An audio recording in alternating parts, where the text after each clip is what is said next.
السلام علیکم، کیسے ہیں آپ سب؟ آپ کو ویلکم کرتا ہوں میں اپنے یوٹیوب چینل بول ہو HDTV پر۔ آج بات کرنا چاہ رہے ہیں ہم لوگ آیا صوفیہ پر، یا جسے ہیگا صوفیہ بھی کہتے ہیں، جو اس وقت ترکی میں موجود مسجد ہے، اس کی تاریخ کے متعلق بات کریں گے۔ اس کی 1700 سالہ تاریخ پر بات کریں گے کہ آیا صوفیہ یا ہیگا صوفیہ کیا تھا، اور آج اس کی تاریخ میں کیا کیا تبدیلی ہوئی، اور آج وہ کس مقام پر کھڑی ہے۔ تو سر ایسا ہے کہ حضرت عیسیٰ المسیح کو مصلوب ہوئے، کروسیفائیڈ ہوئے تقریباً 300 سال کا عرصہ گزر چکا تھا، اور روم دنیا کی ایک بہت بڑی طاقت بن چکا تھا۔ روم کے مقابلے میں اس وقت میں دنیا میں کوئی بھی ایسی طاقت موجود نہیں تھی جو روم کا سامنا کر سکے، جسے رومن امپائرز بھی کہتے ہیں۔ تو ہوا کچھ یوں کہ دو بادشاہوں کے درمیان سن 1312 میں دو بادشاہوں کے درمیان جو ہے وہ اس بات پر جھگڑا شروع ہو گیا، جس میں سے ایک کا نام جس کا نام ہے کرسٹنٹائن۔ ان بادشاہ میں سے ایک کا نام کرسٹنٹائن ہے، اور دوسرے کا نام جو ہے وہ ابھی میرے ذہن میں نہیں ہے، لیکن ان دونوں کی آپس میں مخالفت شروع ہو گئی کہ ہم دونوں میں سے کس کا راج ہوگا رومن امپائرز پر۔ لیجیے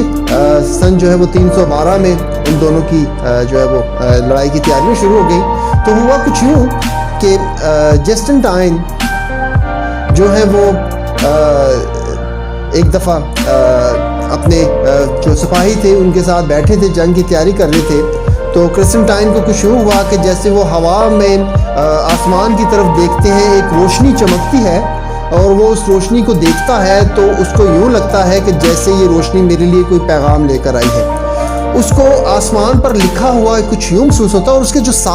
جو اس کے ساتھ تھی فوجی ہیں، وہ بھی اس نظارے کو دیکھتے ہیں، اور وہ دیکھتے ہیں کہ آسمان پر لکھا ہوا ہے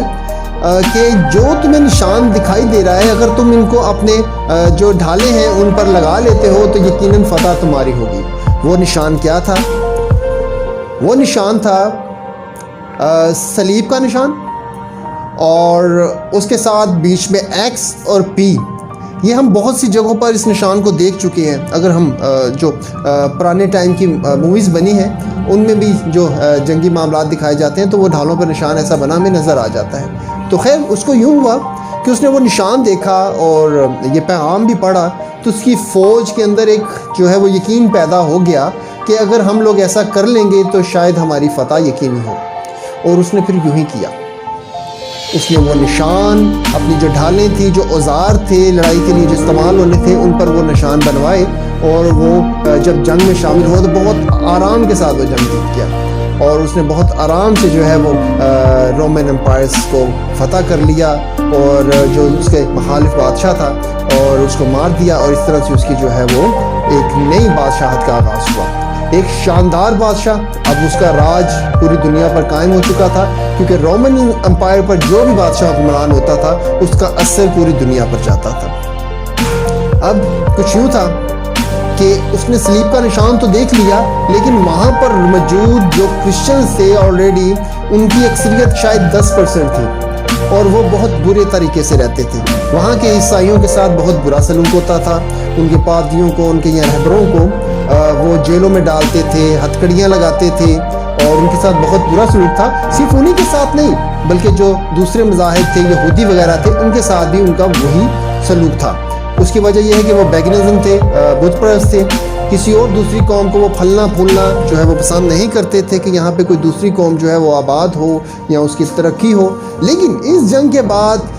پوری دنیا کا جیسے نقشہ ہی بدل جاتا ہے، اس بادشاہ نے کرسچینٹی کو اپنا مذہب تبلیغ کرنے کی اجازت دے دی۔ اس طرح سے کرسچینٹی میں ایک بہت بڑا جو ہے وہ آپ دیکھ سکتے ہیں کہ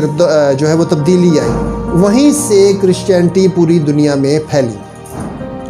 اب یہ جو کرسٹنٹائن ہے، جسے ہم ایک شہر بسایا جس کو ہم قسطنطنیہ کہتے ہیں، اور جبکہ اس نے وہ شہر اپنے نام پر بسایا کرسٹنٹائن، اور کرسٹنٹائن نے جو قسطنطنیہ ہے وہاں پر ایک چرچ بنوایا جس کو ہم آیا صوفیہ یا ہیگا صوفیہ کہتے ہیں۔ آیا جس وقت اس نے وہ چرچ بنوایا اس وقت وہ کرسچن نہیں تھا، اس نے ابھی عیسائیت مذہب قبول نہیں کی تھی۔ عیسائیت مذہب قبول کی تھی اس نے اپنی زندگی کے آخری ایام میں یا آخری گھنٹوں میں۔ اس نے وہ جو عیسائیوں کی جتنی بھی تعلیمات تھی یا جو بھی ان کا تھا اس کو اس نے جو ہے وہ اپنایا اور اس طرح سے وہ عیسائی ہوا۔ اور اس وقت جو ہیگا صوفیہ یا آیا صوفیہ تھا، جو چرچ تھا، وہ ایک بہت چھوٹی سی عمارت تھی۔ کرسٹنٹائن کے بعد جسٹن ایک آئے تھے بادشاہ، انہوں نے پھر ہیگا صوفیہ کو ایک بہت بڑے چرچ میں تبدیل کیا جو بلڈنگ آج ہے،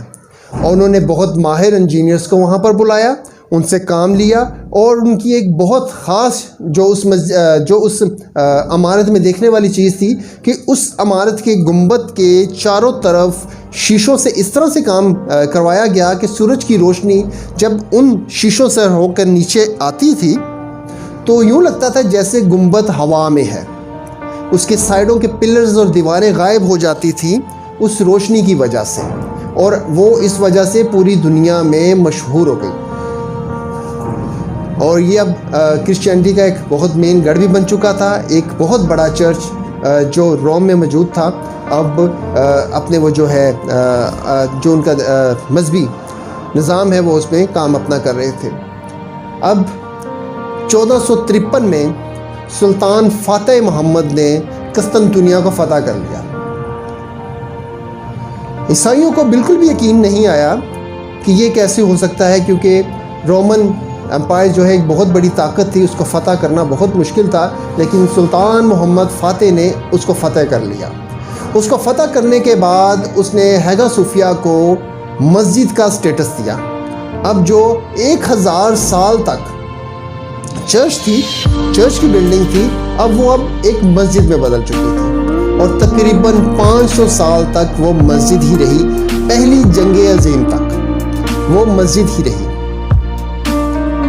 پھر پہلی جنگ عظیم کے بعد دوسری جنگ عظیم کے نزدیک کمال اتا ترک نے جب نئے ترکی کی بنیاد رکھی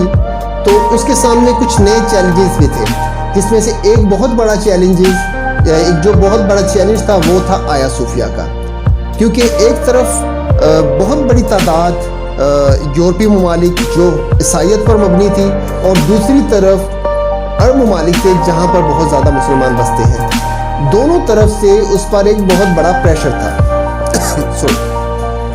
اب اس کو ایک بہت بڑا فیصلہ لینا تھا۔ اگر وہ اس کو چرچ میں بدلتا ہے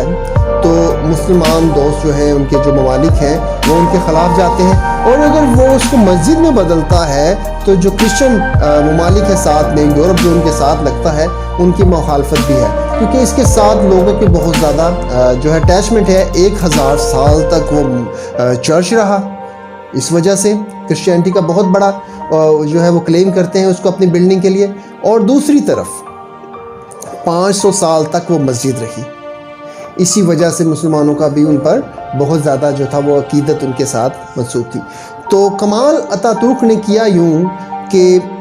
جو ڈیموکریسی کی ایک روح ہوتی ہے اس نے اس پر کام کرتے ہوئے اس کو میوزیم کا جو ہے وہ سٹیٹس دے دیا کہ جو بھی آئیں اس کو عزت اور احترام کے ساتھ آئیں، وزٹ کریں، اور اس کو سٹیٹس انہوں نے میوزیم کا دیا۔ اور یوں آیا صوفیہ جو کسی دور میں چرچ اور مسجد تھی،